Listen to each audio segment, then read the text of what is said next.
Welcome to our study point.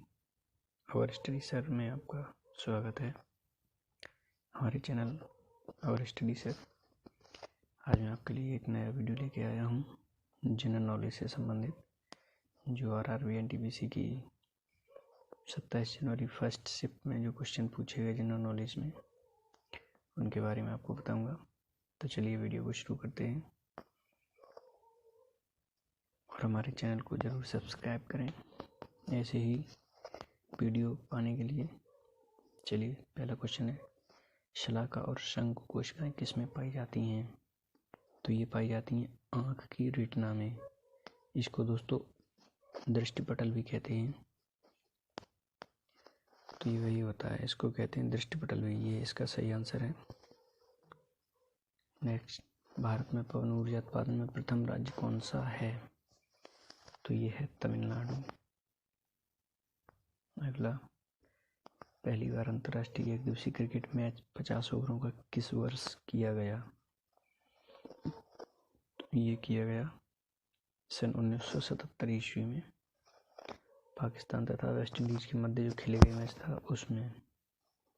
तो दोस्तों आपको ये भी याद रखना, पाकिस्तान और वेस्ट इंडीज इन दोनों के मध्य जो खेला गया था 1977 में, वो 50 ओवरों का किया गया था। इससे पहले ये 60 ओवरों का फेंका जाता था एक मैच, ये आपको याद रखना है। अगला है, भारत में प्रति व्यक्ति आय में वर्ष 2018 में कौन सा राज्य प्रथम स्थान पर रहा? तो ये रहा दोस्तों गोवा। याद रखना आपको, गोवा। और सबसे नीचे रहा है दोस्तों बिहार। सबसे नीचे रहा है बिहार। अगला, ALU की फुल फॉर्म क्या है? तो ये होती है दोस्तों अरिथमेटिक लॉजिक यूनिट। अगली, बाबरनामा किस भाषा में लिखी गई है? तो ये लिखी गई तुर्की में। अगला, कंप्यूटर में किए गए सभी कार्य किस की मदद से संपादित होते हैं? तो ये होते हैं कंट्रोल यूनिट की मदद से। जी हाँ दोस्तों। अगला, आग्नेय शैल क्या होती है? पूछा गया आग्नेय शैल। तो ज्वालामुखी से निकलने वाले मैग्मा तथा लावा के ठंडे होकर जमने से बनी चट्टानी शैल को आग्नेय शैल कहते हैं। इसे प्राथमिक शैल भी कहते हैं, यानी प्राथमिक चट्टानें भी कहते हैं इसे। दोस्तों इन्हीं को प्राथमिक चट्टानें भी कहते हैं, आग्नेय शैल को। अगला, पटना कलम क्या है? दोस्तों पटना कलम ये एक चित्रकला शैली है, भारतीय चित्रकला शैली है। ये आपको याद रखना, ये भारतीय चित्रकला शैली है पटना कलम। अगला, केंद्र तथा राज्य के बीच शक्ति बंटवारे से संबंधित किस अनुसूची में वर्णित है?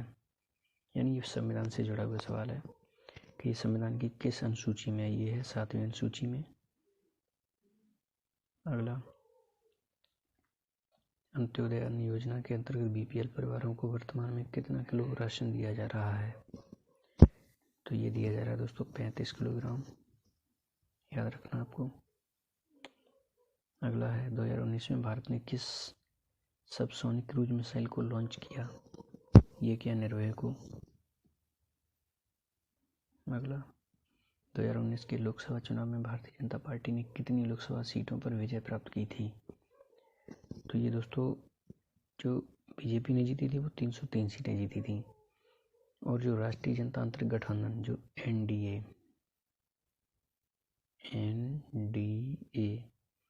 ये इनका जो और जो इसके घटक दल हैं भारतीय जनता पार्टी के, उन्होंने कुल मिला के 353 जीती थी। तो बीजेपी पूछी गई है, तो यहाँ 303 इसका राइट आंसर हो जाएगा। अगला है और ये लोकसभा में कुल कितनी सीटों के लिए मतदान होता है? ये 543। और उसमें भी पूरे भारत में सर्वाधिक किस राज्य में? ये उत्तर प्रदेश में 80 सीट लोकसभा की, यूपी में, ध्यान रखना आपको। अगला, किस देश ने 2019 में जलवायु परिवर्तन से संबंधित बैठक विश्व की पहली पानी के नीचे आयोजित की थी? तो ये की थी मालदीव सरकार ने, यानी मालदीव की सरकार ने पानी के नीचे अंडर वाटर अंडरग्राउंड जो है बैठक आयोजित की थी। तो इसका सही है मालदीव सरकार। अगला है शंघाई सहयोग संगठन की स्थापना कब हुई? ये हुई 15 जून 2001 को, शंघाई में ही हुई है। पुलित्जर पुरस्कार किस संस्था द्वारा दिए जाते हैं? तो ये दिए जाते हैं दोस्तों संयुक्त राज्य अमेरिका यूएसए की कोलंबिया यूनिवर्सिटी के द्वारा। इसकी शुरुआत जो 1917 ईस्वी में की गई थी। अगला है CRY क्या है? तो ये एक चाइल्ड राइट्स एंड यू, ये एक NGO है, NGO नॉन गवर्निंग ऑर्गेनाइजेशन। ये जो बिना सरकारी संगठन होते हैं वो है बाल अधिकार और आप। इसका हिंदी अर्थ है बाल अधिकार और आप। ये बच्चों की सुरक्षा से संबंधित है, इसको आप याद रखें। अगला है विधवा पुनर्विवाह अधिनियम किसके शासन में लागू हुआ?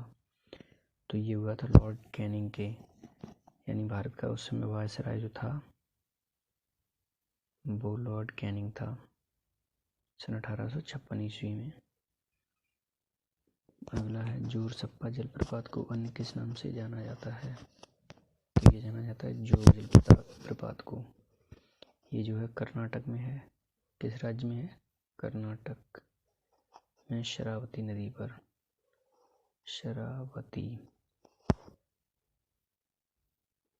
अगला संधि के मध्य हड्डियों के बीच पाए जाने वाले द्रव को क्या कहते हैं?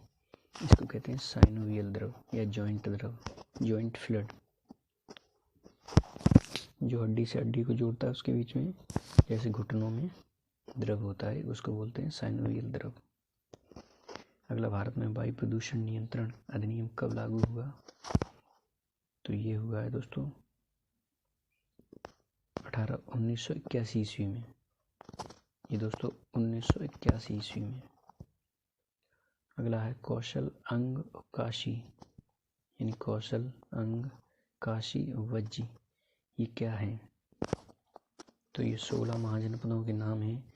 जो प्राचीन भारत जो था वो 16 महाजनपदों में विभाजित था। जैसे इस समय अभी राज्य और केंद्र शासित प्रदेश जैसे हैं अभी, उसी तरीके से प्राचीन भारत में ये 16 महाजनपदों में बटा हुआ था।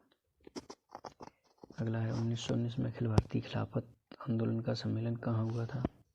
तो ये हुआ था दिल्ली में, ये दिल्ली में। अगला पूछा गया जीएसटी का जरूर आएगा, मैंने बताया था पहले भी। तो ये जीएसटी किस प्रकार का टैक्स है? तो ये एक इनडायरेक्ट टैक्स यानी अप्रत्यक्ष कर है।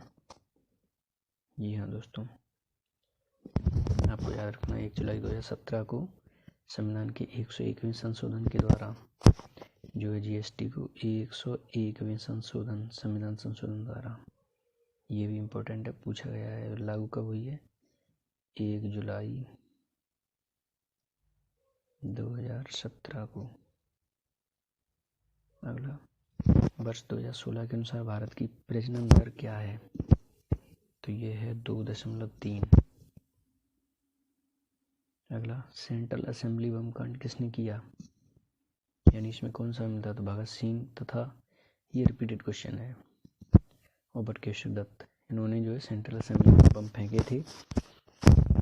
तो उसी ये 27 में भी आया, और ये 25 जनवरी को जो पेपर हुआ था उसमें भी आया था। अगला राष्ट्रीय राजमार्ग विकास परियोजना के अंतर्गत ईस्ट वेस्ट कॉरिडोर कहाँ से कहाँ तक है? तो यह है दोस्तों पोरबंदर गुजरात से लेकर सिलचर असम तक। अगला 3 चैम्बर युक्त हृदय वाला जीव कौन सा है? इसमें सैलामेंडर है ये। इसका सही जवाब, उसमें जो विकल्प दिए गए थे, जो बच्चों ने बताया उसमें विकल्प दिए गए थे, तो इन विकल्प में जो है आपका सैलामेंडर हो जाएगा सही आंसर। और नीचे लिखा है मैंने, उभयचर का हृदय 3 चैम्बर वाला होता है जैसे मेंढक, और मछलियों के हृदय जो है 2 चैम्बर वाले होते हैं, यानी 2 कक्षीय। अगला, संविधान में वर्णित संपत्ति का अधिकार है, मतलब ये क्या है दोस्तों? ये पहले मौलिक अधिकार था, लेकिन ये 44वें संविधान संशोधन के द्वारा सन 1978 में इसे मौलिक अधिकार से हटाकर कानूनी अधिकार में परिवर्तित कर दिया गया है, यानी तब से ये विधिक अधिकार हो गया है, तब से इसको कानूनी अधिकार में के रूप में जाना जाता है। अगला है, सुभाष चंद्र बोस ने स्वतंत्र भारत की अस्थायी सरकार का गठन कहाँ किया था? ये किया था सिंगापुर में 21 अक्टूबर 1943 ईस्वी को। वो आज़ाद हिंद फौज के सर्वोच्च सेनापति थे, तो उन्होंने किया था ये गठन, आज़ाद हिंद सरकार बनाई थी उन्होंने। अगला है, उड़ीसा का लिंगराज मंदिर किस वास्तुकला का उदाहरण है? तो ये है कलिंग वास्तुकला का। अगला है, संयुक्त राष्ट्र महासचिव कौन है तथा वह किस देश के हैं? ये है एंटोनियो गुटेरेस, जो कि पुर्तगाल के हैं। जी हाँ दोस्तों, एंटोनियो गुटेरेस पुर्तगाल के हैं। अगला दोस्तों, इतने ही सवाल थे जो आज पूछे गए थे। 27 जनवरी NTPC-RRB की फर्स्ट शिफ्ट में पूछे गए सवाल थे ये दोस्तों। हमारे चैनल अवर स्टडी सर को सब्सक्राइब करें ऐसी ही वीडियो पाने के लिए। धन्यवाद।